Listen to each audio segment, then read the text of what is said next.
अस्सलामुअलैकुम everyone, welcome to जोर का जोड़। मीरब ज़ीशान की तरफ से आपको बहुत बहुत खुश आमदीद। और आज दूसरा दिन है चैंपियंस कप का। कल का मैच बहुत ही अमेजिंग था, बहुत कुछ देखने को हमें मिला, कुछ एक नया टैलेंट हमें देखने को मिला जो हम बहुत अरसे से मिस कर रहे थे। मार्क होर्स ने 160 रन से शिकस्त दी पैंथर्स को। शादाब की टीम कुछ बहुत अच्छा नहीं कर पाई है, लेकिन हमने देखा कि कामरान गुलाम ने जिस तरह से परफॉर्मेंस दी है, 115 रन बनाए और अपनी सेंचुरी मुकम्मल की है पहले ही मैच में। कितना खूबसूरत सा एक रिकॉर्ड उन्होंने बनाया है, जिसको देखते हैं कि अब कौन ब्रेक करता है, आगे मैचेस की क्या सूरत हाल होती है। सबसे बड़ी बात यह है कि फैसलाबाद के अंदर मैचेस हो रहे हैं और फैसलाबाद के लोग इसको बहुत इंजॉय कर रहे हैं। डेफिनेटली एक अच्छा इनिशिएटिव और हम उम्मीद करते हैं कि जिस तरह से कल का मैच हुआ, कल के रिजल्ट्स जो थे, उन रिजल्ट्स को मद्देनज़र रखते हुए आगे हम फैसले करें और हम इस टूर्नामेंट में मज़ीद बेहतरी लेकर आएँ और हमारे मुस्तकबिल के लिए हमें अच्छे प्लेयर जो हैं वो ज़रूर मिलें। तो बातचीत का सिलसिला कंटिन्यू करते हैं। नाज़रीन, हमारे साथ लाइन पर मौजूद हैं इमरान सुहेल साहब, स्पोर्ट्स एनालिस्ट, स्पोर्ट्स जर्नलिस्ट। अस्सलाम वालेकुम इमरान साहब, कैसे हैं आप? वालेकुम अस्सलाम, कैसे हैं आप? ठीक है, मैं बिल्कुल ठीक हूँ। इमरान साहब, क्योंकि आप फैसलाबाद मेरे ख्याल से पहुँच चुके हैं, वहाँ पर मौजूद हैं, और क्या सूरत हाल है, मुझे सारा इंतज़ाम प्लीज़ बताइए। व्यूअर्स भी सुनना चाह रहे होंगे कि फैसलाबाद में किस तरह से इस टूर्नामेंट को अरेंज करवाया गया, क्या इंतज़ामात हैं? देखिए, मेरे फैसलाबाद के लोगों को एक बहुत ही बड़ा और हाई क्लास टूर्नामेंट मिला है, जिसके लिए वो डिजर्व भी करते थे। पहले टीवी पे बैठ के और स्क्रीन शॉट्स देख के ये लगता था कि शायद फैसलाबाद के लोग इतना ज्यादा ग्राउंड में नहीं आएंगे, लेकिन कल वाला पहला मैच हाउसफुल ग्राउंड, और उसके बाद फिर बहुत सारे लोग जो थे वो बाहर इंतजार कर रहे थे कि और गेट बंद कर दिए गए। तो मैं समझता हूँ कि फैसलाबादियों ने हक अदा कर दिया है कि वो वाकई डिजर्व करते थे इतने बड़े इवेंट के लिए। लेकिन अगर इंतजामात की बात करें तो मुझे लगता है कि कहीं ना कहीं ये टूर्नामेंट बहुत जल्दी में कर दिया गया। अच्छा। अगर मैं जिस गेट से आज एंटर हुआ हूँ, जहाँ से जो टीमें एंटर हुई हैं, लायंस और स्टैलियंस की, दोनों टीमों को वहां से गुजरना था, लेकिन आपको एक भी ऐसा बड़ा बोर्ड वहां दिखाई नहीं दिया, एक भी फ्लैक्स वहां दिखाई नहीं दी जिससे ये लगे कि यहाँ पर कोई इवेंट हो रहा है। मुझे ऐसा लगा कि जैसे नॉर्मल इवेंट जैसे होते हैं उस तरह से इवेंट हो रहे हैं। शहर के अंदर मैं कल रात से घूम रहा हूँ, मुझे 2-4 बड़े जो बोर्ड हैं उसके अलावा मुझे कहीं पर भी होर्डिंग बोर्ड दिखाई नहीं दिए, और 2 बाय 4.5 की फ्लैक्सेस हैं, वो कहीं कहीं इक्का दुक्का आपको रोड के ऊपर नजर आती हैं कि हाँ यार यहाँ पर कोई इवेंट हो रहा है। जिस तरह अगर हम आम एडवर्टाइजिंग देखें कुछ छोटे प्राइवेट इवेंट्स की शहरों के अंदर, उस तरह की, उससे भी कम एडवर्टाइजिंग है। मुझे हैरानगी इस बात की हुई कि सरकारी सतह पर, जो लाहौर की सतह पर सरकारी इवेंट होते हैं, चाहे डीसीओ करवाए, चाहे even Punjab sports board event करवाए ना कोई लाहौर के अंदर, तो आपको कैनाल के अंदर, मॉल रोड, जेल रोड के ऊपर आपको बाकायदा तौर पर उसकी एडवर्टाइजिंग दिखाई देती है, वो कि उसके ऊपर पैसे लगते हैं। लेकिन ये अफसोसनाक बात है कि इस इवेंट की एडवर्टाइजिंग, कल भी हमने प्रोग्राम में बात की, ज़ीरो है, ज़ीरो। अगर मैं इसको रेटिंग दूं ना इतने बड़े लेवल पर, तो मैं 0 से भी नीचे माइनस में इनके नंबर देने शुरू कर दूं।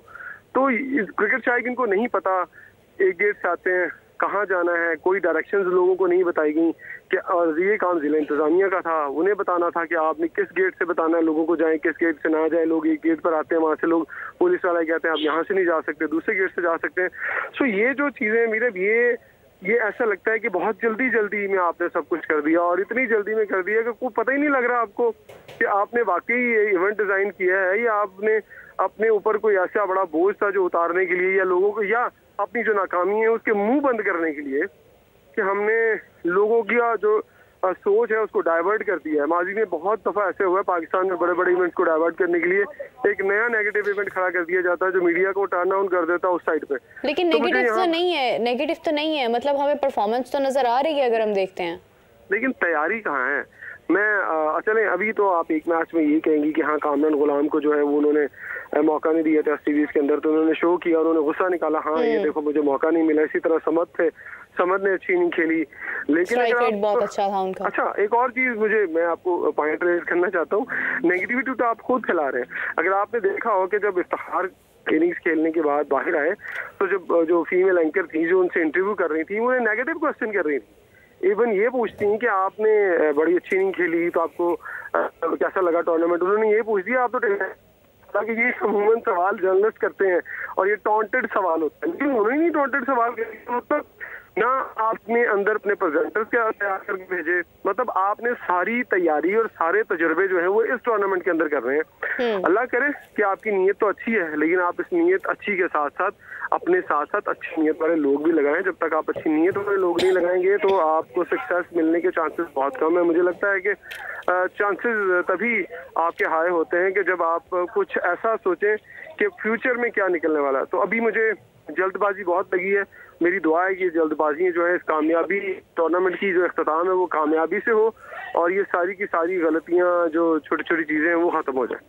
बिल्कुल सही है। जिस तरह से आपने जिक्र किया कि इंतज़ामात कोई बहुत अच्छे नहीं हैं, होटल्स दूर हैं, उसकी वजह से जो क्रिकेटर्स हैं उनको भी मसाइल का सामना है, तो ये तमाम चीज़ें क्या पहले गौर करने की ज़रूरत नहीं थी कि इतना बड़ा टूर्नामेंट आप करवा रहे हैं और ये 29 तक चलना है, तो उससे पहले ही ये तमाम चीज़ें ठीक कर दी जाती ताकि खिलाड़ियों को जो वक्त उनका ट्रैवलिंग में ज़ाया होना है, जो वहाँ पर उनको एक ट्रैवल का एक स्ट्रेस होना है, उससे बचत होती और वो ज़्यादा अच्छा परफॉर्म कर पाते।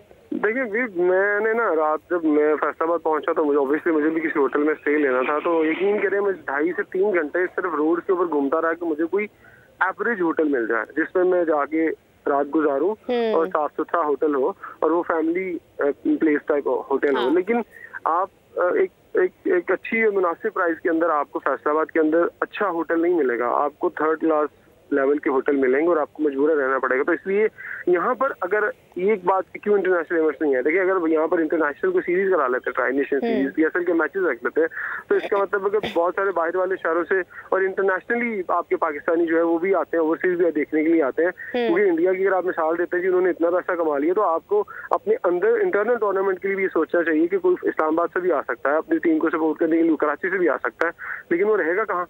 आपके पास तो होटल ऐसे ही नहीं है, अगर है तो बहुत थोड़े हैं। अब पाकिस्तान क्रिकेट बोर्ड का जो स्टाफ है वो मुख्तलिफ होटल्स में ठहरा हुआ है। आपको ये भी बता दूं, अभी मैं अपने जाती जो चीजें थी वो चीजें कलेक्ट करनी थी, तो अब टीम कहीं ठहरी हुई है, स्टाफ कहीं ठहरा हुआ है और ब्रॉडकास्टिंग वाले कहीं ठहरे हुए हैं। मतलब पूरे फैसलाबाद के अंदर सिर्फ आपके इंतजामात को चलाने के लिए जो क्रिकेट बोर्ड ने ये मैचेस कराने हैं उसके लिए आपको होटल जो थे थोड़े बहुत, जिसे मैं BCD कैटेगरी का शुमार करता हूँ, वो भी कम पड़ गए हैं। अब जो बचे हैं प्राइसेस भी बढ़ गई होंगी ना, मतलब इतने सारे लोग तो गए हैं फैसलाबाद बोर्ड की तरफ से भी।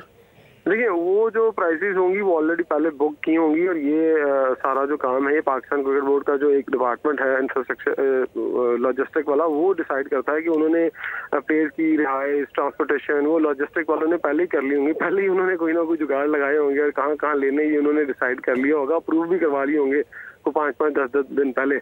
लेकिन जो लोग हैं उनकी असल वजह है आपकी जो इज्जत और शोहरत है वो आपके क्रिकेट शायकीन की वजह से। आपके टूर्नामेंट को अगर फ्लॉप करना है, हिट करना है, तो उस सारे का सारा जो चीजें आती हैं वो क्रिकेट शायकीन के ऊपर आती हैं कि क्रिकेट शायकीन के लिए क्या सहूलतें हैं, उनके लिए क्या एंटरटेनमेंट आपने रखी है, उनको कितनी इजी एक्सेस दी है, उनके लिए माहौल कैसा रखा है। सबसे पहला क्वेश्चन ये आता है, उसके बाद आप ये सोचते हैं कि सीरीज में विकेटें कैसी होंगी, टीमें कैसे कहाँ ठहरेंगी। ये पहले तो आपको लोगों का सोचना है कि आपने इस इवेंट को हिट करवाना है। आपने इस इवेंट को पॉपुलर करने के बाद एडवर्टाइजिंग में अगर आपने मार्केटिंग पॉइंट ऑफ व्यू से देखना है कि लोग आएंगे, लोग ठहरेंगे, इसकी हाइप बनेगी तो पैसा भी कमाएंगे और उसके बाद हम टूर्नामेंट की हाइप भी ऊपर लेकर जाएंगे। सो वो एलिमेंट मिस कर गए और मुझे लगता है कि आने वाले वक्तों में शायद उस एलिमेंट को जो है वो चेक किया जाएगा सबसे पहले और देखा जाएगा कि हाँ यार ये चीजें हमने मिस की। क्योंकि जब भी आप नई चीज करते हैं तो नई चीज में आपको बहुत सारे लूप होल्स रह जाते हैं। अगर टीम अच्छी हुई और टीम यही रही और टीम की नीयत अच्छी हुई तो मुझे लगता है कि ये आगे जाके फ्यूचर में इन लूप होल्स को जो है वो कवर किया जाएगा, कवर किया जा सकता है और लॉन्ग लास्टिंग हो सकता है ये इवेंट हमारा। लेकिन